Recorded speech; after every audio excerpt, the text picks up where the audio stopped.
સરદાર પટેલ યુનિવર્સિટીના agro economic research centre અને ભારત સરકારના કૃષિ અને ખેડૂત કલ્યાણ મંત્રાલયના સંયુક્ત ઉપક્રમે નમો ડ્રોન દીદી સ્કીમ પર એક વિશેષ ઓરિએન્ટેશન કાર્યક્રમ અને ડ્રોનના લાઈવ ડેમોન્સ્ટ્રેશનનું આયોજન કરવામાં આવ્યું. આ કાર્યક્રમનો મુખ્ય ઉદ્દેશ ગ્રામીણ મહિલાઓ અને સ્વસહાય જૂથોને કૃષિ ક્ષેત્રે ડ્રોન ટેકનોલોજી દ્વારા કેવી રીતે સશક્ત કરી શકાય તે અંગે જાગૃતિ લાવવાનો છે. કાર્યક્રમમાં સેવા સંસ્થાના બહેનો પણ તેમના પ્રતિભાવ આપ્યા. આ પ્રસંગે ડ્રોનનું લાઈવ ડેમોન્સ્ટ્રેશન યુનિવર્સિટીના હ્યુમેનિટીઝ બિલ્ડિંગ ગ્રાઉન્ડ ખાતે રાખવામાં આવ્યું.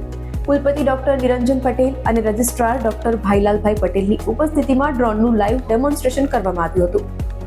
આજરોજ agro economic research centre Sardar Patel યુનિવર્સિટીમાં યોજાયેલા પ્રોગ્રામમાં સખી મંડળની બહેનો અને ફિઝિક્સ ડિપાર્ટમેન્ટ અને સેમિકન્ડક્ટર વિદ્યાર્થીઓ સાથે ચર્ચા કરવામાં આવી કે ભારત સરકારનું નમો ડ્રોન દીદી અભિયાન જે છે તેને સફળ કરવામાં સરદાર પટેલ યુનિવર્સિટીના વાઇસ ચાન્સેલર શ્રી નિરંજનભાઈ પટેલ ના સહયોગ ને પ્રેરણાથી અમે જે આ કાર્ય કરી રહ્યા છીએ તેને કેવી રીતે લાગુ કરીએ અને એને વિદ્યાર્થીઓ અને બહેનોના ઉપયોગમાં લાવી શકીએ તે વિશે ચર્ચા કરી. આ ચર્ચામાં એગ્રીકલ્ચરલ યુઝ માટે ડ્રોનનો ઉપયોગ મહદઅંશે ચર્ચામાં લેવાયો અને એમાં ભૌતિકશાસ્ત્ર વિભાગ Sardar Patel university technological support બહેનોને આપવા માટે સક્ષમ છે અને એ દિશામાં આગળ વધી અને બહેનોની ટ્રેનિંગમાં પૂરતું યોગદાન આપશે. આ ઉપરાંત વિદ્યાર્થીઓને એ પણ માહિતી મળી કે આ ક્ષેત્રમાં ડ્રોન પાયલોટ બની અને ઘણું બધું આગળ કામ કરી શકે, તેમની કારકિર્દી પણ આમાં બનાવી શકાય એવા સંજોગો નિર્માઈ રહ્યા છે દેશ અને દુનિયામાં.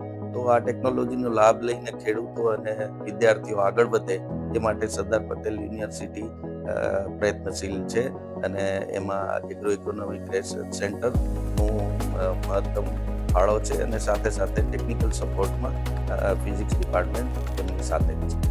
સરદાર પટેલ વિશ્વવિદ્યાલયના એઈઆરસી અને ફિઝિક્સ ડિપાર્ટમેન્ટ દ્વારા મહિલાઓ માટે એક નમો ડ્રોન દીદી એક પ્રોજેક્ટ અંતર્ગત આજે ડ્રોન કેવી રીતે ઉડાવી શકાય એ અંગેનું એક પ્રેક્ટિકલ અને એક વર્કશોપનું આયોજન કરવામાં આવ્યું હતું. એમાં લગભગ 100થી વધારે મહિલાઓ અને વિદ્યાર્થીઓ જોડાયા છે.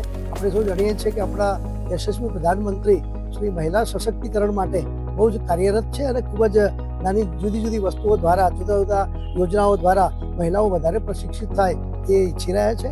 એના અંતર્ગત નમો ડ્રોન દીદી જે પ્રોજેક્ટ છે એ અંતર્ગત આપણે જે કૃષિ કરતી જે મહિલાઓ છે, ખેતી કરતી જે મહિલાઓ છે એને ડ્રોન દ્વારા કેવી રીતે દવાઓનો છંટકાવ થઈ શકે અને કેવી રીતે ખેતરમાં એને ઉપયોગ લઈ શકાય એ માટેના સરસ કાર્યક્રમનું આયોજન કર્યું છે. હું કલમકર સાહેબ અને એની સમગ્ર ટીમને અભિનંદન આપું છું અને અત્યારે લગભગ 100 એવા મહિલાઓને આપણે એને પ્રશિક્ષણ આજે કરીશું, જેમાં સખી મંડળની બહેનો પણ જોડાઈ છે.